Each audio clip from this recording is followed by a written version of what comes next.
Assalamualaikum warahmatullahi wabarakatuh. Alhamdulillahi rabbil alamin. Allahumma sholli wa sallim wa barik ala sayyidina Muhammad wa ala alihi wa ashabihi ajma'in. Teman-teman sekalian, saya sangat bersyukur sekali kepada Allah karena akhir-akhir ini saya dipertemukan dengan orang-orang yang membuat hidup saya menjadi lebih bermakna. Beberapa kali Allah memberikan pelajaran kepada saya melalui orang lain. Saya amati dan riset dengan cara saya sendiri. Saya penasaran kenapa ya orang itu selalu menyepelekan sholat dan bahkan sering meninggalkan sholat dengan sengaja. Dan inilah hasil riset sederhana saya, teman-teman. Ternyata itu sebagian besar kenapa orang malas sholat itu karena mereka terlalu disibukkan dengan urusan dunia.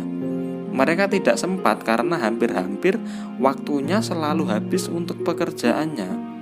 Jujur itu tidak membuat saya tertarik. Saya lebih tertarik dengan alasan sebagian kecil orang yang meninggalkan sholat. Sebagian kecil orang itu merasa dirinya terlalu kotor untuk bersujud kepada Allah. Mereka malu jika menghadap Allah dengan keadaannya yang seperti itu. Saya sangat tertarik kepada orang seperti itu karena sebenarnya justru orang-orang seperti itulah yang mempunyai potensi memiliki iman yang tinggi. Mereka punya malu, mereka merasa sangat berdosa kepada Allah. Hanya saja di sini setan berhasil memainkan perannya untuk menjerumuskan orang itu agar selalu meninggalkan sholatnya.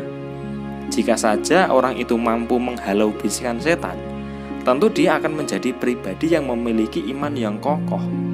Karena jauh di hati kecilnya, dia tidak mempunyai rasa sombong. Dia merasa hina dan saking hinanya, dia malu untuk sujud kepada Allah. Berbeda halnya jika ada beberapa orang yang sengaja meninggalkan sholatnya karena kesibukan. Karena dia merasa tidak membutuhkan Allah. Allah itu nomor sekian.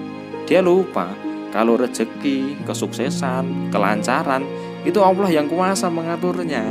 Tetapi dia malah meninggalkan Allah dan lebih memilih mengandalkan otaknya, mengandalkan nalarnya untuk mencari kesuksesan. Mereka enggan bersujud bukan karena malu atau merasa banyak dosanya, melainkan karena nalarnya lebih masuk akal daripada Allah. Kembali ke sebagian kecil orang yang meninggalkan sholat tadi ya teman-teman ya. Mereka enggan sholat karena mereka seorang pemakan uang riba. Mereka enggan sholat karena mereka adalah seorang pemabuk, pejudi, pezina atau pelaku maksiat lainnya. Padahal sholat itu adalah tali antara seorang hamba itu dengan Allah. Apapun pekerjaanmu, seberapapun kotornya dirimu, janganlah sekali-kali engkau meninggalkan sholat. Janganlah mau dibisiki setan yang mengatakan bahwa engkau tidak pantas sujud kepada Allah karena saking kotornya. Tetaplah sholat apapun keadaanmu. Karena dengan sholat itu, maka perlahan-lahan maksiat-maksiat yang engkau kerjakan akan terkikis dengan sendirinya. Selama talimu masih terhubung dengan Allah, maka Allah akan pelan-pelan melembutkan hatimu dan Allah akan membebaskanmu dari kemaksiatan-kemaksiatan yang biasanya engkau lakukan.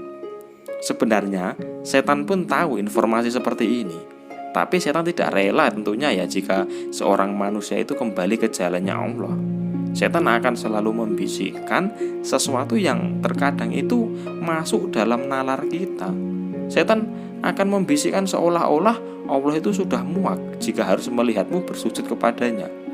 Hingga akhirnya engkau terpengaruh bisikan itu dan selalu terjebak di pusaran banyak dosa takut Allah tidak akan mengampuni.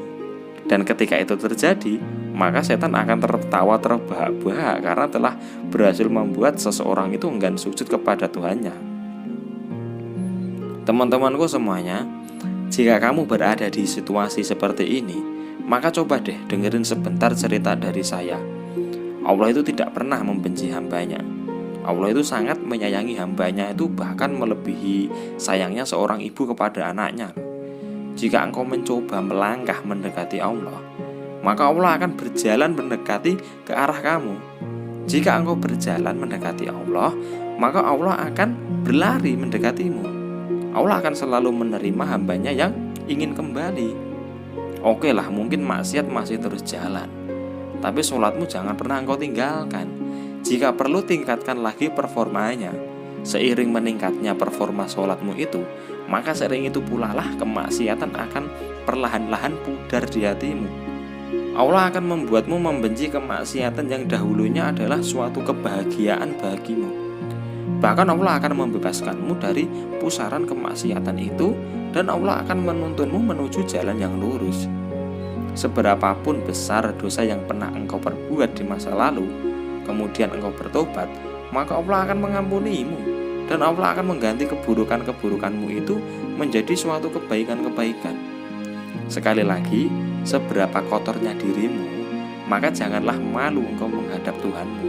Tetaplah sholat, tetaplah bersimpuh, dan mohonlah kepada Allah agar engkau diberikan petunjuk untuk keluar dari kemaksiatan yang selalu engkau jalani. Kurang lebihnya itu saya mohon maaf yang sebesar-besarnya ya teman-teman ya, jika cerita kali ini terkesan menggurui.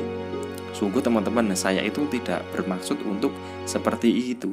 Saya hanya ingin orang yang jauh di lubuk hatinya itu ada keinginan untuk kembali kepada Allah. Maka mudah-mudahan setelah mendengar cerita ini, Allah akan mantapkan hatinya untuk kembali kepada Allah gitu loh. Jika ada benarnya itu tentu datangnya dari Allah ya, dan jika ada salahnya itu tentu datangnya dari saya sendiri. Semoga Allah mengampuni dosa saya dan dosa kita semuanya ya. Assalamualaikum warahmatullahi wabarakatuh.